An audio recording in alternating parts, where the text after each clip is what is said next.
ಈಗಾಗಲೇ ಶುರು ಆಗಿದೆ. ನೆನ್ನೆನೇ ಅವ್ರ ಮನೇಲಿ ಮೀಟಿಂಗ್ ಆಗಿದೆ. ಎಲ್ಲ ಸಿದ್ದರಾಮಯ್ಯನವ್ರ ಬೆಂಬಲಿಗರೆಲ್ಲ ಸಭೆ ಮಾಡಿದ್ದಾರೆ. ಎಲ್ಲ 9 ತಿಂಗಳಿದ್ರೇ ಹೆಚ್ಚು. 9 ತಿಂಗಳೇ ಜಾಸ್ತಿ ಅವ್ರಿಗೆ. ಅದೇ ಜ್ಯೋತಿಷಿ ಹೇಳಿದ್ದಾನೆ, ಅದು 9 ಅಂತ ಹೇಳಿದ್ದಾನೆ. ತಿಂಗಳನೋ ವರ್ಷ ಅನ್ನೋದನ್ನ ಮರ್ತು ಬಿಟ್ಟಿದ್ದಾನೆ. ಅದಕ್ಕೆ ಅಷ್ಟು 9 ತಿಂಗಳು ಕಳೀಲಿ. ಸಿದ್ದರಾಮಯ್ಯನ ಕಾಡದಲ್ಲಿ 9 ತಿಂಗಳು ನರಕ ಅನುಭವಿಸ್ಬೇಕು ಅವರು.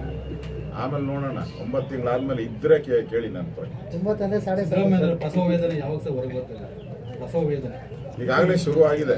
ನೆನ್ನೆನೇ ಅವ್ರ ಮನೇಲಿ ಮೀಟಿಂಗ್ ಆಗಿದೆ.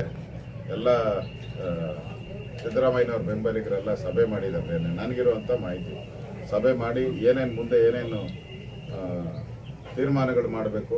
ಪಾರ್ಟಿಯಲ್ಲಿ ಸಿದ್ದರಾಮಯ್ಯ, ನಾನು ಈ ಸರ್ಕಾರವನ್ನು ತಂದಿದ್ದು, ನನ್ನ ಹೆಸರಲ್ಲಿ ಸರ್ಕಾರ ಬಂದಿರೋದು, ನನಗೋಸ್ಕರ ಜನ ವೋಟ್ ಮಾಡಿರೋದು ಕಾಂಗ್ರೆಸ್ಗೆ. ಅದರಿಂದ ಇವ್ರು ಯಾರೋ ಬಂದು ಕೂತ್ಕೊಂಡು ನನ್ನ ಮೇಲೆ ದಬ್ಬಾಳಿಕೆ ಮಾಡಿದ್ರೆ ಬಿಡಬಾರ್ದು ಅಂತ ನನ್ನ ತೀರ್ಮಾನ ಆಗಿದೆ ಸಿದ್ದರಾಮಯ್ಯನವರ ಮೀಟಿಂಗಲ್ಲಿ. ನೋಡೋಣ ಮುಂದೆ ಏನಾಗುತ್ತೆ.